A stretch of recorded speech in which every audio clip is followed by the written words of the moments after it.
Mega డిఎస్సీలో భారీగా అక్రమాల అవకతవకలు జరిగాయన్నారు ఎమ్మెల్సీ పర్వతనేని చంద్రశేఖర్ రెడ్డి. 3.5 లక్షల మంది అభ్యర్థులకు కూటమి ప్రభుత్వం తీవ్రమైన అన్యాయం చేసిందన్నారు. దీనిపై తాము నిరంతరం ప్రతిపక్షంగా పోరాటం చేస్తూనే ఉంటామని, డిఎస్సీ అక్రమాలపై ప్రభుత్వం మంత్రులు కూడా సమాధానం చెప్పకుండా అధికారులను ముందుకు నెడుతున్నారని విమర్శలు చేశారు. ఇక్కడ కూడా ఈ 2 సంవత్సరాల్లో అధికారులు మాత్రమే రెస్పాండ్ అయినటువంటి పరిస్థితి చాలా తక్కువగా ఉంటుంది. మరి ఈ టైంలో అధికారులు కూడా ఏ విషయంలో కూడా స్పష్టత లేకుండా, అంటే ఫర్ ఎగ్జాంపుల్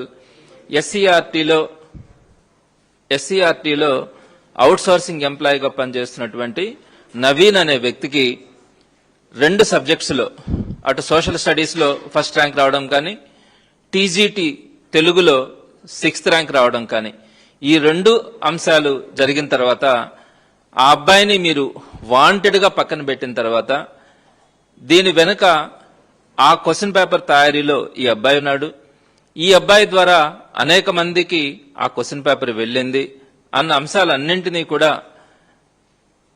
ప్రజల దృష్టికి కూడా తీసుకురావడం జరిగింది. అయితే ఈ అంశం మీద ప్రిన్సిపల్ సెక్రటరీ గారు ఈ మధ్య మాట్లాడుతున్నటువంటి అంశం ఏంటంటే దాటవేత ధోరణి, అది కోర్టులో ఉంది, దానికి ఇప్పుడు సమాధానం చెప్పలేం అనే పరిస్థితిలో ఆయన మాట్లాడడం కూడా జరిగింది.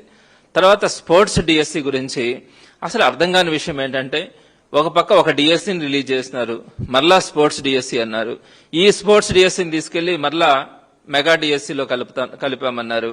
కానీ ప్రిన్సిపల్ సెక్రటరీ గారు ఎప్పుడూ కూడా స్పోర్ట్స్ డిఎస్సి గురించి మాట్లాడడానికి కూడా ఆయన ఇష్టపడరు. మొత్తం రిలీజ్ చేసిందైతే స్కూల్ ఎడ్యుకేషన్ డిపార్ట్మెంటే మొత్తం డేటానంతా కూడా ఫైనల్ గా రిలీజ్ చేయడం కూడా జరిగింది. అయితే దాని గురించి ఆయన ప్రస్తావించారు. ఇక్కడ అనేకమైనటువంటి అక్రమాలు ఈ క్రమంలో జరగడం కూడా జరిగింది.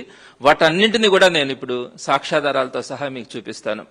ప్రధానంగా నిరుద్యోగులు ఏదైతే డిఎస్సి రాసినటువంటి అభ్యర్థులు ఎంత నష్టపోయినారు అనే దాని మీద కొన్ని ఉదాహరణలు చెప్తాను. కొన్ని పాయింట్స్ చెప్తాను.